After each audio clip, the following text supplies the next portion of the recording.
kami sebagai anak ibu dan nusa. Selamat menyaksikan. Di ruang keluarga sore hari ini, ibu duduk di kursi. Tony dan Sophie tampak bosan di lantai sambil mengerjakan tugas.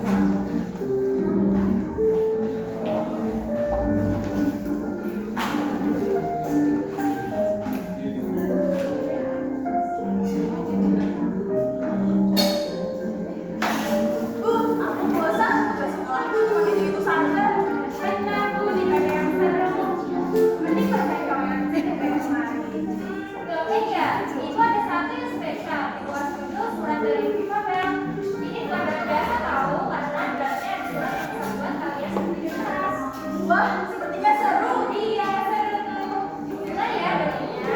Daripada saya menjelaskan dulu.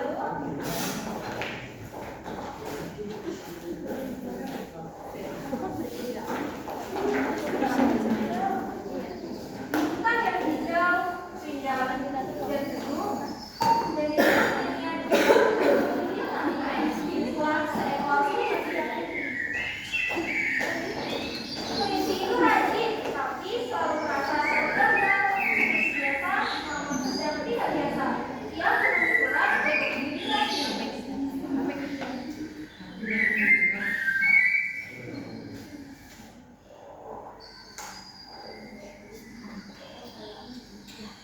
Untuk diriku yang salah,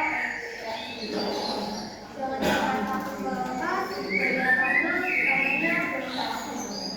Aku tahu aku sering juga beritahu, tapi aku juga tahu tak ada langkah besar tanpa langkah kecil yang belum.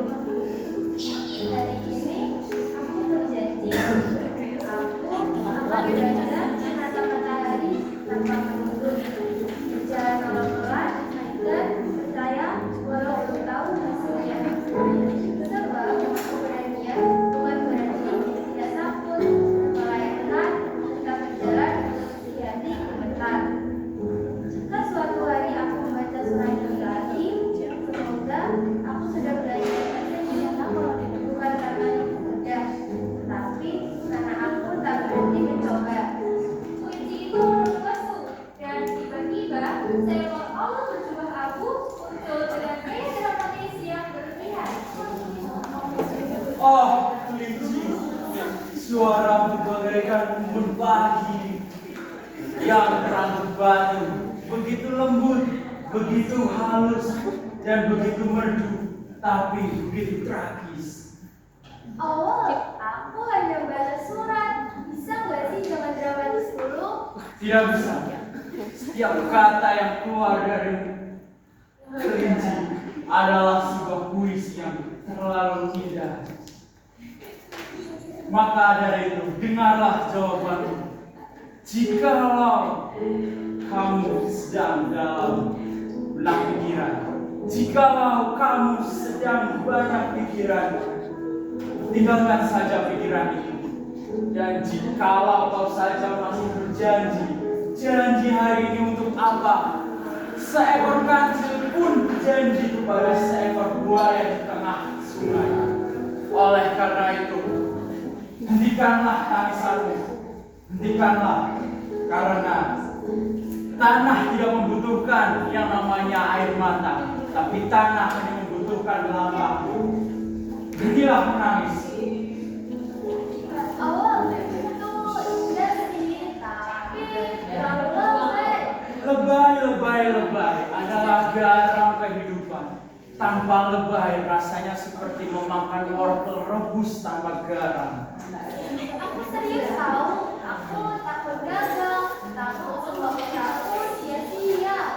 Kegagalan adalah diksi, adalah sajak paling tua yang ada di dunia fabel ini. Oleh karena itu, berhentilah takut gagal. Karena sejatinya kamu bisa melewati kegagalan itu. Tapi puisiku itu jelek, maksudnya aku tunjukin puisi yang sebenarnya di TV. Sang puisi pun membantunya TV untuk menunjukkan channel TV yang biasa dibahas oleh TV. Namun tiba-tiba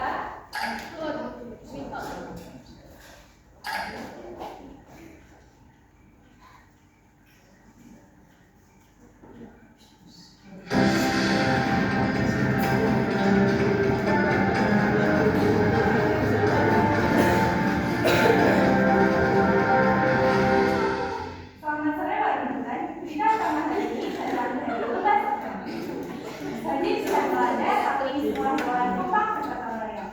Semut membawa daun, gajah membawa ranting pohon, dan burung menyebut mereka yang tercinta. Ketika berita utama sedang menyimak, muncullah iklan yang sedikit mengganggu buat kunci dan sang burung hantu. Dan di sisi lain, berita datang dari sekolah ranting pohon. Para siswa belajar berbeda duduk di mereka sendiri. Mereka menulis tentang harapan, penampilan, dan keberanian. Mungkin berat ini untuk dan kalian harus mencoba belajar gunakan smartphone baca buku 5 menit, ikut kursus online dan forum diskusi dengan teman-teman lainnya. Hanya pendidikan nomor bulan saja. Ayo bergabung dengan smartphone kita tanpa lapar. Oh, Musa, suaramu bagaikan simfoni tentang beban Fabel. Itu iklan, baca puisi. Bahkan TV pun bisa bicara. Akhirnya aku bisa ketawa juga. Itulah sebab dari puisiku. Dari itu, Lucy tersadar bahwa sebenarnya dia berubah atau berani besar tetapi kecil untuk memulai.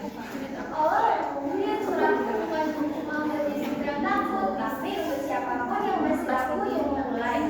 Oh, kelinci, kau baru saja membuat puisi tanpa kau sadari. Akhirnya, kelinci yang buruk itu pun bisa semangat kembali.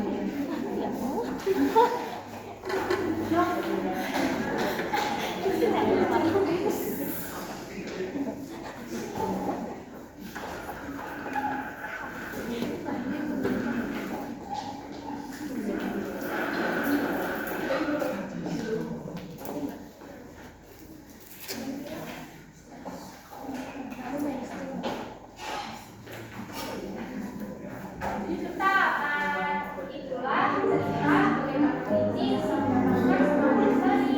Bu, tapi awalnya itu kok terbayar? Mungkin dia percaya setiap kata itu punya rasa.